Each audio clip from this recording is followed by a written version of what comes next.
നമസ്കാരം.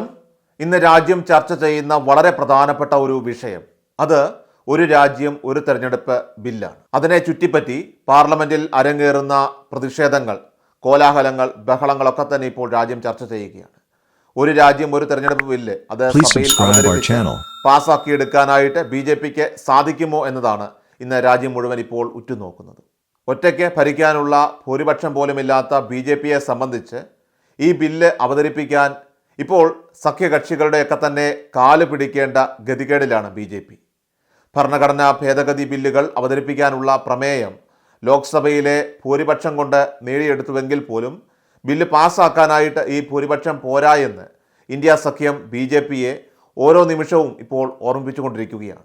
പാർലമെന്റിലെ ഇരുസഭകളിലും ഒരു രാജ്യം ഒരു തെരഞ്ഞെടുപ്പ് ബില്ല് ഇപ്പോൾ മുന്നോട്ട് കൊണ്ടുപോകാനായിട്ട് സർക്കാരിനെ സംബന്ധിച്ച് ആവശ്യമായിട്ടുള്ള ഭൂരിപക്ഷം ഇല്ല എന്ന് ഡിവിഷൻ വോട്ടിന് പിന്നാലെ കോൺഗ്രസ് അടക്കം പ്രതിപക്ഷ പാർട്ടികളുടെ MPമാർ പ്രതികരിക്കുക കൂടി ചെയ്യുകയുണ്ടായി. പ്രതിപക്ഷ എതിർപ്പിനെ തുടർന്ന് വിവാദമായിട്ടുള്ള ഈ ബില്ല് വോട്ടെടുപ്പ് നടത്തിയ ശേഷമായിരുന്നു കഴിഞ്ഞ ദിവസം ലോക്സഭയിൽ അവതരിപ്പിച്ചത് തന്നെ. ബില്ലുകൾ അവതരിപ്പിക്കുന്നതിനുള്ള പ്രമേയം കേന്ദ്ര നിയമമന്ത്രി അർജുൻ റാം മേഘ്വാൾ അവതരിപ്പിച്ചപ്പോഴാണ് പ്രതിപക്ഷം ഡിവിഷൻ വോട്ട് ആവശ്യപ്പെട്ടത്. ബില്ല് അവതരിപ്പിക്കാൻ ഡിവിഷൻ വോട്ട് പ്രതിപക്ഷം ആവശ്യപ്പെട്ടതോടുകൂടി സ്പീക്കർ സഭയിൽ വോട്ടെടുപ്പ് നടത്തി. ലോക്സഭയിലെ 543 സീറ്റുകളിൽ സഭയിൽ ഹാജരായതാകട്ടെ 461 MPമാരാണ്.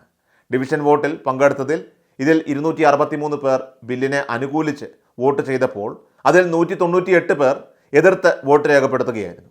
ഇതോടെ ബില്ല് അവതരിപ്പിക്കാനുള്ള ഭൂരിപക്ഷം ഭരണപക്ഷത്തിന് കിട്ടിയെങ്കിലും ഒരു രാജ്യം ഒരു തെരഞ്ഞെടുപ്പ് ബില്ല് അത് പാർലമെന്റിൽ പാസ്സാക്കുന്നതിന് മേൽ വെല്ലുവിളി ഉയർത്താനായിട്ട് ഇന്ത്യ സഖ്യത്തിന് സാധിച്ചു. 3-2 ഭൂരിപക്ഷം ഉണ്ടെങ്കിലേ ഭരണഘടനാ ഭേദഗതി ബില്ലുകൾ പാസ്സാക്കി എടുക്കുവാനായിട്ട് പ്രധാനമന്ത്രിക്കും അതോടൊപ്പം തന്നെ ഭരണപക്ഷ മുന്നണിക്കും സാധിക്കുമെന്നിരിക്കെ ഭൂരിപക്ഷ കണക്കുകൾ BJPക്ക് വെല്ലുവിളിയായി മാറിയിരിക്കുകയാണ്. കഴിഞ്ഞ തവണത്തെ പോലെ മൃഗീയ ഭൂരിപക്ഷം ഒറ്റയ്ക്കില്ലാത്ത BJPയെ സംബന്ധിച്ച് NDA മുന്നണിക്കും അപ്പുറം പാർട്ടികൾ പിന്തുണ നൽകിയെങ്കിൽ മാത്രമേ ബില്ലുകൾ സഭയിൽ പാസ്സാക്കാനായിട്ട് സാധിക്കുകയുള്ളൂ. കോൺഗ്രസ് MP മാണിക്യം ടാഗോർ സഭയിലെ ഡിവിഷൻ വോട്ടിലെ കണക്കുകൾ ചൂണ്ടിക്കാട്ടി BJPയോട് കാര്യങ്ങൾ നിങ്ങൾ വിചാരിച്ചതുപോലെ നടക്കില്ല എന്ന് ഓർമ്മപ്പെടുത്തുകയും ചെയ്തു. സഭയിലുണ്ടായിരുന്ന 461 MPമാരിൽ 3-2 ഭൂരിപക്ഷം എന്നാൽ 307 ആണെന്നും അത് നേടാൻ BJPക്ക് കഴിഞ്ഞിട്ടില്ല എന്നും മാണിക്യം ടാഗോർ ചൂണ്ടിക്കാട്ടി. 263 ഭരണമുന്നണിയായിട്ടുള്ള BJPയുടെ NDAയ്ക്ക് നേടാനായിട്ട് സാധിച്ചത്. 198 പേർ ബില്ലിനെതിരായിട്ട് വോട്ട് രേഖപ്പെടുത്തി. അതുകൊണ്ട് തന്നെ ഈ ബില്ലുകൾ ലോക്സഭയിൽ അവതരിപ്പിച്ചപ്പോൾ കേവല ഭൂരിപക്ഷം മാത്രമാണ് സർക്കാരിന് ലഭിച്ചതെന്നും ബില്ല് പാസ്സാക്കണമെങ്കിൽ 3-2 ഭൂരിപക്ഷമാണ് വേണ്ടതെന്നും കോൺഗ്രസ് MP മാണിക്യം ടാഗോർ ഓർമ്മപ്പെടുത്തി. ഇതിന് പിന്നാലെ ശശി തരൂർ MPയും ബില്ല് പാസ്സാക്കാൻ ഇതൊന്നും പോരാ എന്ന് പറഞ്ഞുകൊണ്ട് BJPയെയും അതോടൊപ്പം തന്നെ ഘടകകക്ഷികളെയും ഓർമ്മിപ്പിച്ചു. കോൺഗ്രസ് മാത്രമല്ല ഈ ബില്ലിനെ എതിർത്തതെന്നും പ്രതിപക്ഷ പാർട്ടികളിൽ ബഹുഭൂരിപക്ഷവും ഈ ബില്ലിനെ എതിർത്തുവെന്നും ശശി തരൂർ ചൂണ്ടിക്കാട്ടി. ആ ഒരു എതിർപ്പിനെ അടിസ്ഥാനമാക്കിക്കൊണ്ട് തന്നെ നിരവധി കാരണങ്ങളുമുണ്ട്. ഇത് തീർച്ചയായിട്ടും ഭരണഘടനയുടെ ഫെഡറൽ ഘടനയുടെ ലംഘനമാണ്. കേന്ദ്ര സർക്കാർ വീണാൽ ഒരു സംസ്ഥാന സർക്കാർ എന്തിന് താഴെ വീഴണമെന്ന ചോദ്യവും ശശി തരൂർ മുന്നോട്ട് വെച്ചു. JPC അംഗങ്ങളുടെ കാര്യത്തിലും കേന്ദ്ര സർക്കാർ നടത്തിയ ഭരണപക്ഷ അനുകൂല പക്ഷപാത സമീപനവും വിമർശിക്കുകയുണ്ടായിരുന്നു. JPCക്ക് മുന്നിൽ രക്ഷപ്പെട്ടാലും 3-2 ഭൂരിപക്ഷത്തിൽ തട്ടി ഈ ബില്ല് വീഴുമെന്ന് ശശി തരൂർ ചൂണ്ടിക്കാട്ടി.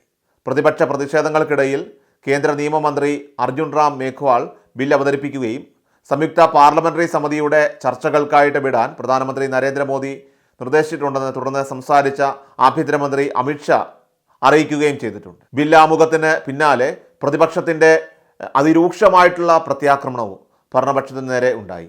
കോൺഗ്രസിലെ മനീഷ് തിവാരി, സമാജ്വാദി പാർട്ടിയുടെ ധർമ്മേന്ദ്ര യാദവ്, തൃണമൂൽ കോൺഗ്രസിൻ്റെ കല്യാൺ ബാനർജി, DMKയുടെ TR ബാലു എന്നിവരായിരുന്നു പ്രതിപക്ഷ നിരയിൽ നിന്നും മറുപടിക്ക് നേതൃത്വം നൽകിയത്. ഈ ബില്ലിനെതിരെ CPMഉം മുൻ മഹാരാഷ്ട്ര മുഖ്യമന്ത്രി ഉദ്ധവ് താക്കറെയുടെ ശിവസേന വിഭാഗവും ശരത് പവാറിൻ്റെ നേതൃത്വത്തിലുള്ള നാഷണലിസ്റ്റ് കോൺഗ്രസ് പാർട്ടി വിഭാഗവും അതോടൊപ്പം തന്നെ മുസ്ലിം ലീഗും പ്രതിപക്ഷ നിരയിൽ നിന്നും ബില്ലിനെ ശക്തമായി തന്നെ പ്രതികൂലിച്ചു.